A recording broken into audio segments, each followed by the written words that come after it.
کی کتاب اس کا 53واں باب۔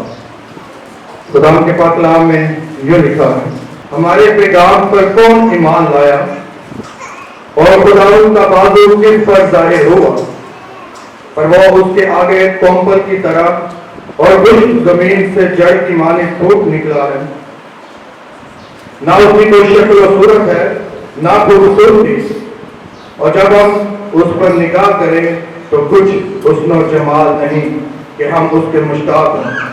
وہ آنکھوں میں حقیر و مردود، مرد غمناک اور رنج کا آشنا تھا، لوگ اس سے گویا روپوش تھے، اس کی تحقیر کی گئی اور ہم نے اس کی کچھ قدر نہ جانی، تو کہ اس نے ہماری مشقتیں اٹھا لی اور ہمارے غموں کو برداشت کیا، پر ہم نے اسے خدا کا مارا ٹوٹا اور ستایا ہوا سمجھا، حالانکہ وہ ہماری خطاؤں کے سبب سے غائب کیا گیا اور ہماری بدکرداری کے باعث کچلا گیا۔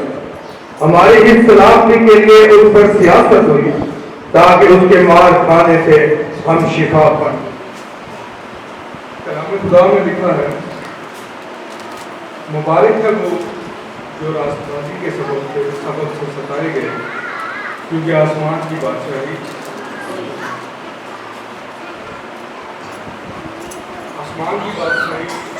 کی ہے جو ایمان کے سبب سے ستائے گئے، مسیح پر ایمان رکھنے کی وجہ سے۔ راست بازی آسانی ہے کیا؟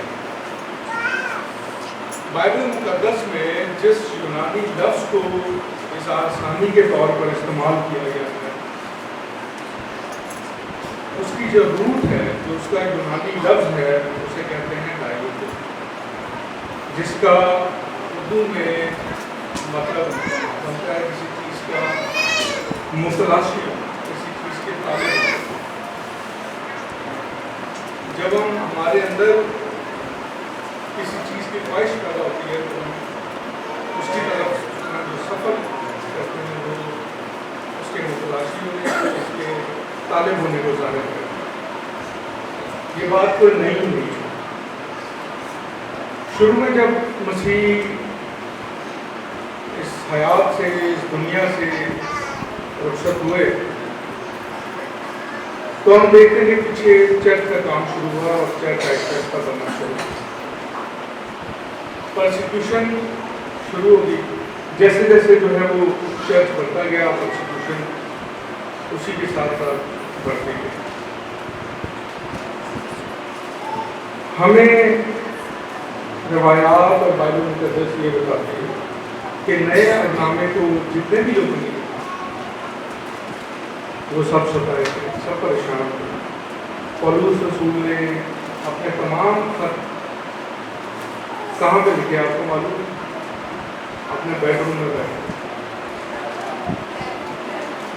قید میں، جیلوں میں بیٹھ کے، جیلیں کاٹ کے اس نے خطوط لکھے اور ہمارے مسیحی بھائیوں کی رہنمائی کی۔ یوحنا عارف نے مکاشفہ لکھا تو وہ اس وقت اے سی والے کمرے میں بیٹھا ہوا، اے سی چلایا۔ یوحنا نے ایک جزیرے کے اوپر قید کے دوران مکاشفہ لکھا، اور روایات بتاتی ہیں کہ مسیح کے تقریباً سارے ہی شاگرد یوحنا کو چھوڑ، یوحنا بھی دو تھے آپ کو معلوم ہے، یوحنا کو چھوڑ کر مسیح کے سارے شاگرد جو ہے وہ ستائے گئے اور شہید کیے گئے۔ ان کو کسی نہ کسی طرح، کسی کو صلیب دی گئی تو کسی کو کھولتے ہوئے تیل میں ڈال دیا گیا، کسی کا سر تن سے جدا کر دیا گیا۔ یہ سب کب ہوا؟ جب چرچ ڈیولپ ہو رہا تھا، مسیح جا چکے تھے، روح القدس کام کر رہا تھا، مگر ساتھ ساتھ پرسیکیوشن جاری تھا۔ تو نیا اہنامہ پرسیکیوشن سے بھرپور ہے۔ کلام خدا میں لکھا ہے، بلکہ جتنے مسیح یسوع میں دینداری کے ساتھ زندگی گزارنا چاہتے ہیں وہ سب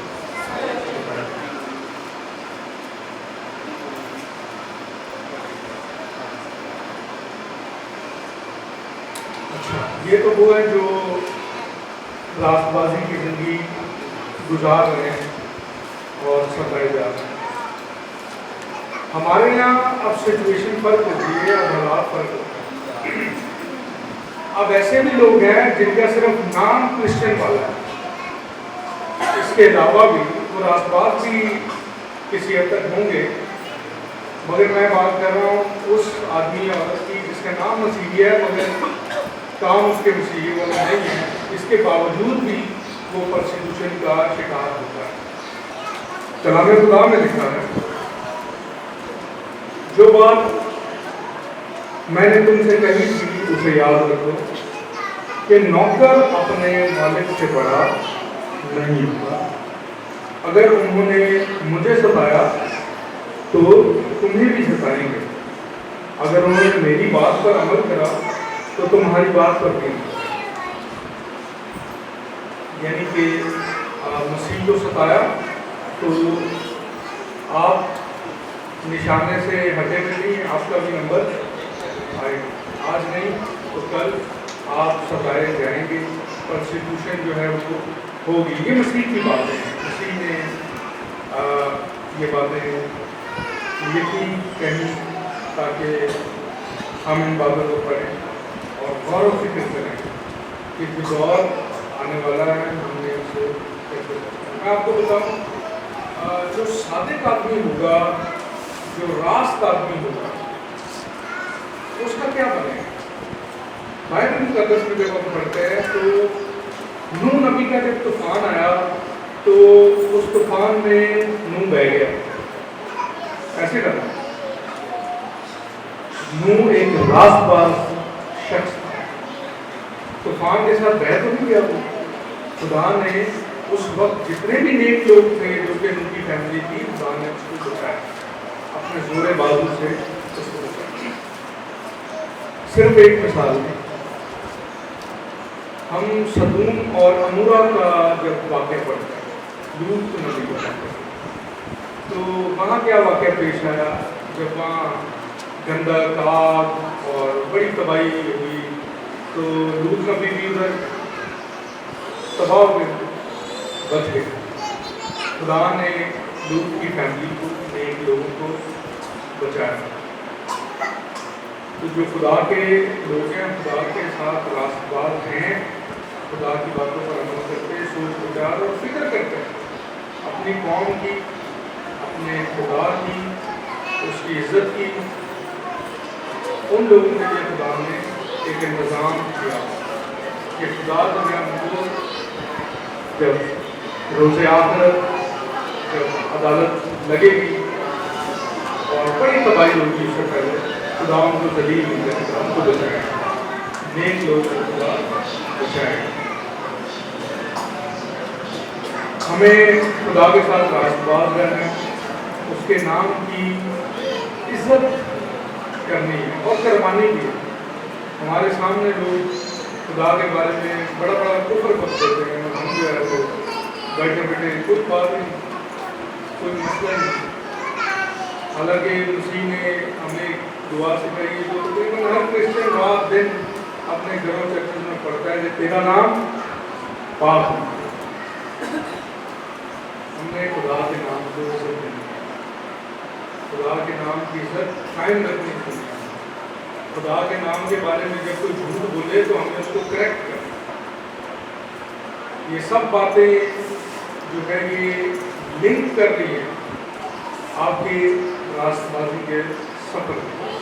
گھر بیٹھ کے اور چرچ میں آ کے اور ایک ٹائم دو ٹائم دعا پڑھ کے 3 ٹائم انسان راست باز صحیح طرح ثابت نہیں ہوتا، اگرچہ راست باز ہو بھی سکتا. مگر میں آپ کو بتاؤں، راست بازی اپنے اعمالوں سے ظاہر ہے.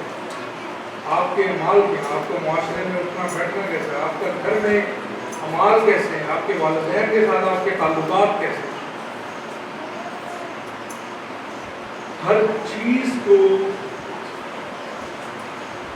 فکر کر کے، اگرچہ دنیا میں معاملات، بڑے بڑے معاملات انسان کے سامنے پیش آ جاتے ہیں سامنے، مگر ان سب کو جو ہے خدا